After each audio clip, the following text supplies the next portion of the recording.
সম্মানিত গণমাধ্যম কর্মীবৃন্দ, আসসালামু আলাইকুম ওয়া রাহমাতুল্লাহ। আশা করি সবাই ভালো আছেন। দিন রাত পরিশ্রম করতে করতে বেশি ভালো থাকার কথা না, তারপরে শুভকামনা। আমরা সবাই জানি বাংলাদেশের 12 ফেব্রুয়ারি রক্তাক্ত জুলাই অভ্যুত্থান উত্তর জাতীয় নির্বাচন একই দিনে রেফারেন্ডাম অনুষ্ঠিত হয়েছে। এটা আমাদের দেশবাসী, দেশের জনগণ এবং বিশ্ববাসীরও একটা দীর্ঘ প্রত্যাশিত নির্বাচন। সবারই আকাঙ্ক্ষা ছিল বিগত দিনের যে নির্বাচন বাংলাদেশের নির্বাচন নামে প্রহসন হয়েছে, সেই জায়গা থেকে আমরা বেরিয়ে এসে একটি সুন্দর নির্বাচন, একটা ঐতিহাসিক নির্বাচন, উৎসবমুখর পরিবেশের নির্বাচন, নানা ভাষায় যে আখ্যায়িত করা হয়েছে, সে নির্বাচনটি অনুষ্ঠিত হবে। আমরা লক্ষ্য করেছি 12 ফেব্রুয়ারির ইলেকশনে প্রথম ধাপে, কারণ ইলেকশনের তো কয়েকটি ধাপ আছে, একটা হচ্ছে ভোট গ্রহণ, দ্বিতীয় হচ্ছে ভোট গণনা, তৃতীয় হচ্ছে ফলাফল প্রকাশ। এই 3 ধাপের মধ্যে ভোট গ্রহণের বেলায় আমরা অতীতের তুলনায় কিছুটা গুণগত পরিবর্তন দেখেছি। খুনাখুনি, বড় ধরনের সহিংসতা তেমন দৃশ্যমান ছিল না। তবে ভোট গ্রহণকালীন সময়ে ভোট কেন্দ্রগুলো ভিজিট করতে গিয়ে আমরা যেটা দেখেছি, সেখানে অসুস্থ পরিবেশ বিরাজমান ছিল নানা ধরনের। অর্থাৎ ভোট গ্রহণ সূচনা সুন্দর হলেও সমাপ্তি সুন্দর হয় নাই। এখানে জাল ভোট হয়েছে প্রচুর, কালো টাকার ছড়াছড়ি হয়েছে এবং কোথাও কোথাও হুমকি দমকি, সন্ত্রাস, মারামারি অথবা হামলার ঘটনা ঘটেছে। বড় ঘটনা না ঘটলেও সুষ্ঠু নির্বাচনের জন্য এগুলো নির্বাচনকে প্রশ্নবিদ্ধ করার জন্য বিভিন্ন উপাদান তৈরি হয়েছে এখানে। সেকেন্ড থিং হচ্ছে, যারা নির্বাচন প্রক্রিয়ার সাথে জড়িত ছিলেন মাঠ পর্যায়ে, সেখানে প্রার্থীদের পক্ষ থেকে, প্রার্থী সিভিলিয়ানদের পক্ষ থেকে বিভিন্ন ধরনের অভিযোগ, কমপ্লেন দায়ের করা হয়েছে, কিন্তু সেগুলো কার্যত কোনো ব্যবস্থা আমরা দেখি নাই। এরপরে আইনশৃঙ্খলা নিয়োজিত বাহিনী, যৌথ বাহিনী, এখানে অস্ত্র উদ্ধারের জায়গাটাও আজকের কমিশনও একই কথা বলেছেন যে এখনো 4 শতাধিক পিস্তল হারানো উদ্ধার হয়নি। কিছু অস্ত্র উদ্ধার হয়েছে, আর অবৈধ অস্ত্র তো আছেই। সব মিলে এই জায়গাটাও নির্বাচনের মধ্যে প্রভাব তৈরি করছে, এই অস্ত্রগুলো ভূমিকা রেখেছে, আমাদের কাছে রিপোর্ট আছে। আরেকটা বিষয় হচ্ছে, কালো টাকা, অস্ত্র, হুমকি ধমকির পাশাপাশি ইলেকশন ম্যানিপুলেশন করার কিছু কার্যক্রম আমরা লক্ষ্য করেছি। যেমন কোনো কোনো কেন্দ্রে সেখানে কর্তব্যরত অফিসাররাও নিজেরা ব্যালটে সিল মারার কাজে লিপ্ত ছিলেন বলে অভিযোগ আছে। দলীয় কর্মীরাও সিল মেরেছেন, অভিযোগ আছে। আবার ভোট গ্রহণকালে এখানে প্রতিমধ্যে বাধা দেওয়া হয়েছে, ভয়ভীতি ছড়ানো হয়েছে, ভোট কাস্টিং কম হয়েছে, ভীতিকর পরিবেশ তৈরি করা হয়েছে। আমরা যারা 11 দল একসাথে ইলেকশন করেছি, তাদের পক্ষ থেকে বারবার কমিশনকেও বলা হয়েছে, স্থানীয়ভাবে বলা হয়েছে, কিন্তু এটার কোনো পদক্ষেপ আমরা সন্তোষজনকভাবে পাই নাই। নির্বাচন শেষ হলো 4:30টায়, নির্দিষ্ট সময় অনুযায়ী 7:30টায় শুরু হয়েছে। 2 থেকে 3 ঘন্টা পার হওয়ার পরও দেখা গেছে ভোট কাস্টিং আশানুরূপ ছিল না। আবার শেষ দিকে কিছু কিছু কেন্দ্রে যে ভোট কাস্ট হয়েছে, 4:20-এর মধ্যে যে রেজাল্টটা রেকর্ড আমরা পেয়েছি, পরে পূর্ণাঙ্গ রেজাল্ট হওয়ার পরে দেখা যাচ্ছে সেই সেম কেন্দ্রে অস্বাভাবিকভাবে ভোট কাস্টিং দেখানো হয়েছে। তাইলে এখানে ব্যালট অতিরিক্ত ব্যবহার, এক্সট্রা ব্যালট ব্যবহার হয়েছে কিনা এটা প্রশ্ন থেকে গেল। সব মিলে ইলেকশন ভোট গ্রহণের প্রক্রিয়ার মধ্যে এই ত্রুটিগুলো লক্ষ্য করা গেছে। সেকেন্ড হচ্ছে ভোট গণনা। গণনার ক্ষেত্রে কোথাও কোথাও এজেন্টকে ফোর্স করে বের করা হয়েছে, আবার যারা ছিলেন নিষ্ক্রিয় করা হয়েছে, কমপ্লেন দিলে ধমকি হুমকি দেওয়া হয়েছে, এ ধরনের কমপ্লেনও আছে। অর্থাৎ সুষ্ঠু গণনার যেই সুস্থ পরিবেশ দরকার সেটা কোথাও কোথাও ব্যাহত হয়েছে, এটা ছিল না। ফলে ইলেকশন ভোট গণনার মধ্যে যদি ত্রুটি থেকে যায় ফলাফলে তার প্রভাব পড়বে, এটাই স্বাভাবিক। রেজাল্ট শিটেও দেখা গেছে ঘষা মাজা, কাটাছিটা, ওভার রাইটিং, এবং অনেক জায়গায় যে অরিজিনাল এজেন্ট ছিলেন প্রার্থীর তার স্বাক্ষর নেওয়া হয়নি রেজাল্ট শিটে। যেমন ঢাকা 6 মনে হয় আব্দুল মান্নান 6 আসনে রেজাল্ট শিট লেখা হয়েছে পেন্সিলে। সেখানে আমাদের প্রার্থী ছিলেন দাঁড়িপাল্লার ডক্টর আব্দুল মান্নান। রেজাল্ট শিটটা আমাকে দেখিয়েছে, কালকে আমি দেখেছি। সেখানে আমাদের এজেন্ট মুসলিম ছিলেন, নামে তো মানুষ বোঝা যায়, কিন্তু এজেন্টের নাম লেখা আছে একজন হিন্দু ভদ্রলোকের নাম। তো এজেন্ট নাম পরিবর্তন যে হয়ে গেল, তাহলে এটা এই রেজাল্ট শিটের বৈধতা কি? সে রেজাল্ট শিটে তো আমাদের প্রার্থীর স্বাক্ষর নাই, অন্য একটা স্বাক্ষর লিখে দেওয়া হয়েছে। এরকম ত্রুটিপূর্ণ রেজাল্ট শিটও আমাদের কাছে আছে। এই বিষয়গুলো সহ ইলেকশন প্রক্রিয়ার মধ্যে যে ভোট গণনা ফলাফল প্রকাশে ত্রুটি হয়েছে, এগুলো নিয়ে আমরা আজকে কথা বলেছি। পার্টিকুলারলি 32টি আসন চিহ্নিত করা হয়েছে স্বল্প ভোটের ব্যবধানে, এখানে আমাদেরকে হারিয়ে দেওয়া হয়েছে, এটা আমাদের প্রার্থীদের বক্তব্য। সেখানে আল্লামা মামুনুল হক সাহেব, বাংলাদেশ খেলাফত মজলিসের যিনি প্রধান, জামায়াত ইসলামী সেক্রেটারি জেনারেল অধ্যাপক মিয়া গোলাম পরোয়ার আসন, ঢাকা 8 আসনের নাসিরউদ্দিন পাটোয়ারি, এই নামগুলো আপনারা জানেন, চিনেন, এই জন্য এগুলো বললাম। এই জন্য এই ধরনের আরও অনেকেই যেগুলো আমরা তালিকা জমা দিয়েছি, কমিশনের কাছে বলেছি এগুলো রিকাউন্টিং করা হোক, পুনর্গণনা করা হোক। এই চট্টগ্রাম 14 কর্নল অলি সাহেবের ছেলে ওমর ফারুক সাহেব, উনি এখানে উপস্থিত আছেন। ওনার অনেকগুলো এভিডেন্স উনি কমিশনকে শো করেছেন, উনি কি করেছেন, কি কমপ্লেন ছিল। এরপরে প্রার্থী ব্যালিট ইনভ্যালিড করার ক্ষেত্রে ঋণ খেলাফিদেরকে বৈধতা দেওয়া হয়েছে, দ্বৈত নাগরিকত্ব বৈধতা দেওয়া হয়েছে। এই বিষয়গুলো হলো মেজর বিষয় হিসেবে আমরা পেশ করেছি। কমিশনের কাছে আমরা এটাও বলেছি, আপনারা তড়িঘড়ি করে গেজেট প্রকাশ করেছেন, কারণ 12 তারিখ ইলেকশন হয়েছে, 13 তারিখ রাত 11টায় গেজেট প্রকাশ হয়েছে। তাহলে একটা লোক পঞ্চগড় থেকে, টেকনাফ থেকে, কুতুবদিয়া থেকে এসে আবার 13 তারিখ কমপ্লেন দায়ের করতে পারেন নাই। তার 14 তারিখ হলে তিনি পারতেন। তার মধ্যে ওমর ফারুক সাহেব একজন, তিনি ওখানে জিজ্ঞেস করেছেন, বলে যে এখানে না, অর্থাৎ উপজেলায়। তার জেলায় গেছেন, রিটার্নিং অফিসার গেছেন, বলে যে এখানে না। আবার উনি দৌড়ে আসছেন ইলেকশন কমিশনে, এখানে আসার পরও বলে যে গ্যাজেট হয়ে যাওয়ার কারণে সুযোগ নাই। এই যে বিষয়গুলো তড়িঘড়ি করে করা হয়েছে, অথচ 13 তারিখ সকালেই আমাদের ডেলিগেশন আসছিল, এনসিপির ডেলিগেশন আসছিল, তারা বলেছে আপনারা গেজেট প্রকাশ করবেন না, আমাদের এই কমপ্লেনগুলো আছে, পুনর্গণনা, বিশেষ করে এই কয়টি আসন স্থগিত রেখেই পুনর্গণনার মধ্য দিয়ে স্বচ্ছতার সাথে আপনারা রেজাল্টটা দেন, তারপরে গেজেট দেন। এখন প্রশ্ন তৈরি হচ্ছে, তড়িঘড়ি করার কারণ কি এটাই যে কমপ্লেনগুলো আসছে, সুতরাং এগুলো তাড়াতাড়ি করে ফেললে বেঁচে যায়?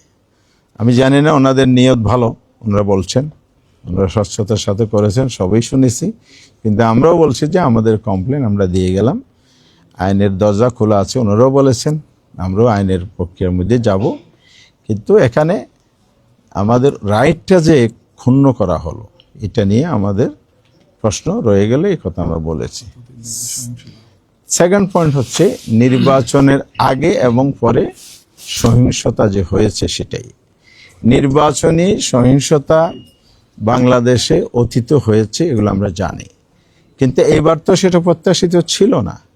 এই জায়গা থেকে বেরিয়ে আসার জন্য তো জুলাই অভ্যুত্থানে অনেক রক্ত ঝরেছে, জীবন দেয়া হয়েছে, এবং সেই জায়গাটা পুনরাবৃত্তি ঘটছে।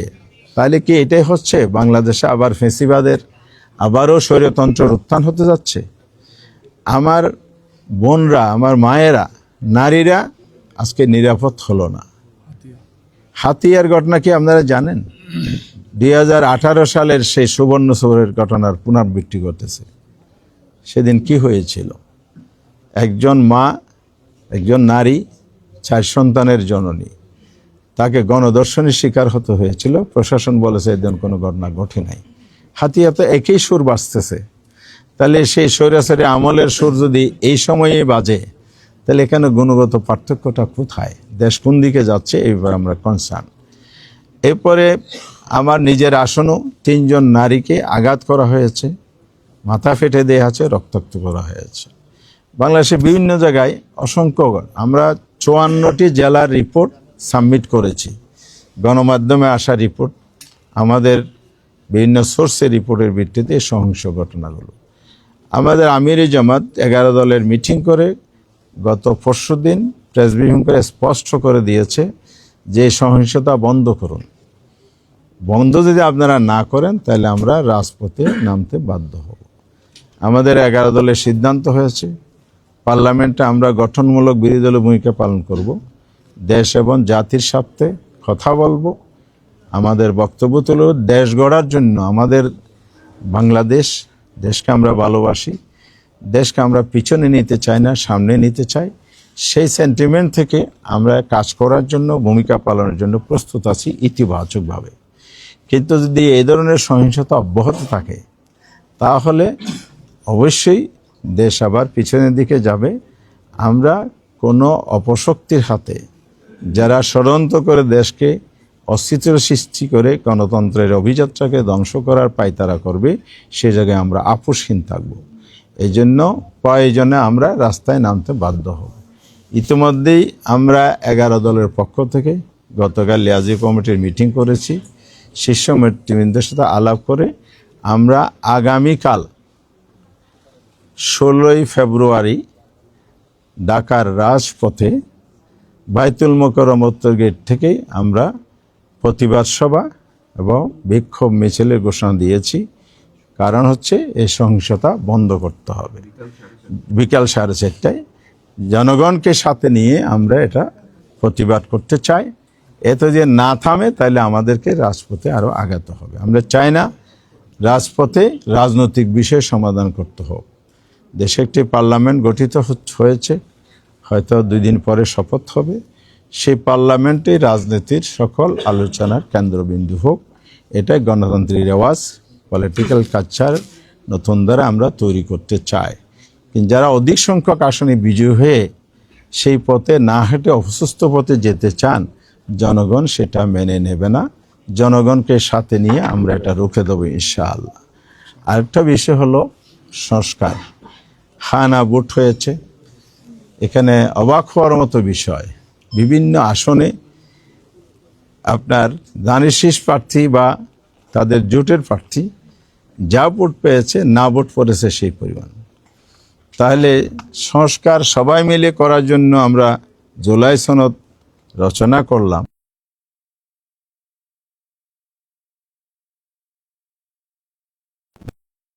আগামী দিনে। তবে আমরা এই জায়গায় স্পষ্ট করতে চাই, অনেক রক্তের বিনিময়ে জুলাই সনদ তৈরি হয়েছে, অনেক চেষ্টা, অনেক শ্রম সাধনা, রাষ্ট্রীয় কোষাগারের অর্থব্যয়, অনেক মানুষের অনেক সময় স্যাক্রিফাইস করার মধ্যে দিয়ে এটা হয়েছে। সেই জায়গায় যদি নতুন কোনো কিছু গড়তে যায় তাহলে এটা জনগণ গ্রহণ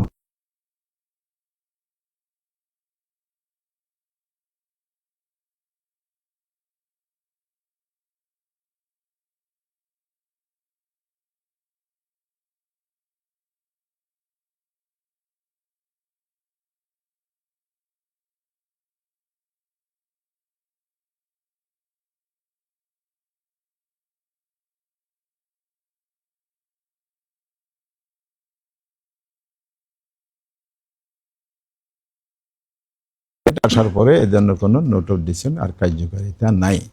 সেটা দলীয় বিষয়, এখন পাবলিক প্রপার্টি হয়ে গেছে, জনগণের অ্যাসেট হয়ে গেছে, জনগণের ম্যান্ডেট এসে গেছে। এখন প্রয়োজন হলো সবাই মিলে দেশকে সামনে এগিয়ে নিতে হলে জুলাই সনদ বাস্তবায়ন করার দিকে পথ চলতে হবে, ঐক্যবদ্ধ সবাইকে ভূমিকা পালন করতে হবে। শেষ কথা হচ্ছে, বাংলাদেশ একটি নির্বাচনের মধ্য দিয়ে কনস্টিটিউশনাল প্রসেসে ক্ষমতার পরিবর্তন হয়, একদল ক্ষমতায় আসে, দেশ পরিচালনা করে, 5 বছর পরে আবার ইলেকশন হবে, এটি স্বাভাবিক।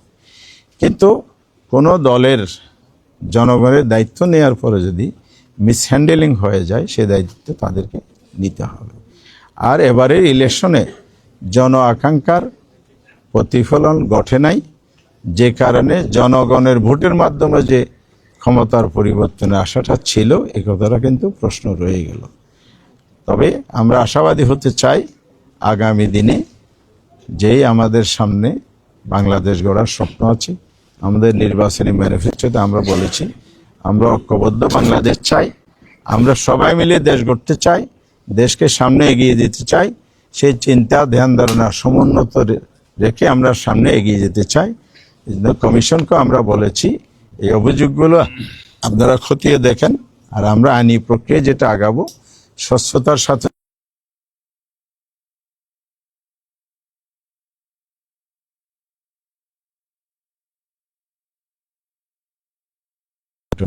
হলো দেশে আইনের শাসন, ন্যায় বিচার প্রতিষ্ঠিত হবে।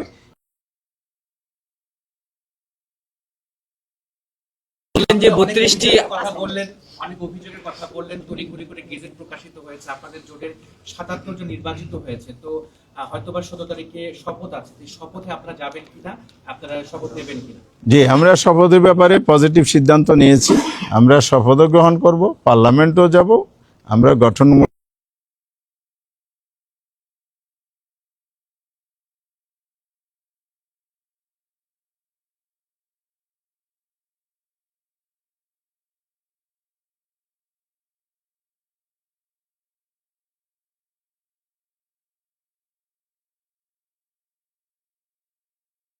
সুযোগই নাই, সেক্ষেত্রে কি করবেন? জি, আইনের ধাপ কিন্তু 3 ধাপে আছে।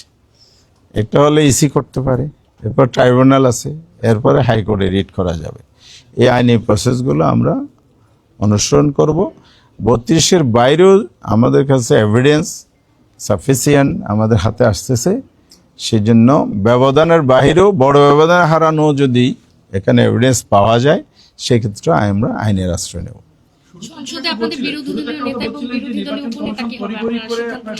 বিরোধী নেতা, উপনেতা, চিফ হুইপ, এগুলো পার্লামেন্টারি যারা ইলেকটেড মেম্বার, তারা বসে এগুলো ঠিক করেন, তাদের ভোটাভোটের মতামতের ভিত্তিতে নির্ধারিত হয়।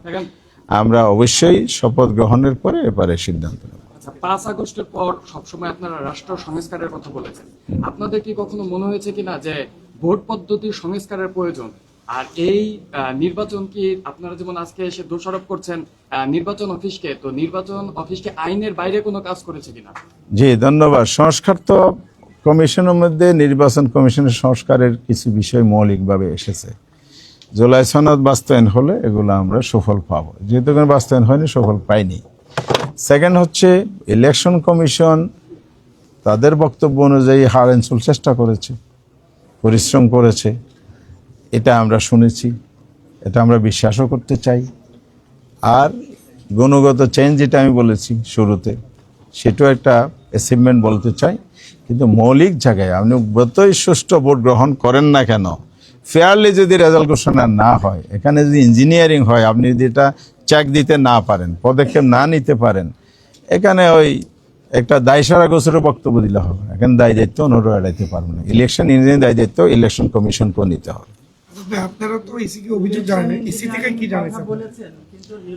ইসি আমাদের এগুলো দেখবেন বলেছেন, এবং ওনারা ব্যবস্থা, প্রয়োজনীয় ব্যবস্থা যতটুকু কমিশনের ক্ষমতার ভিতরে আছে এটা নেবেন বলেছেন।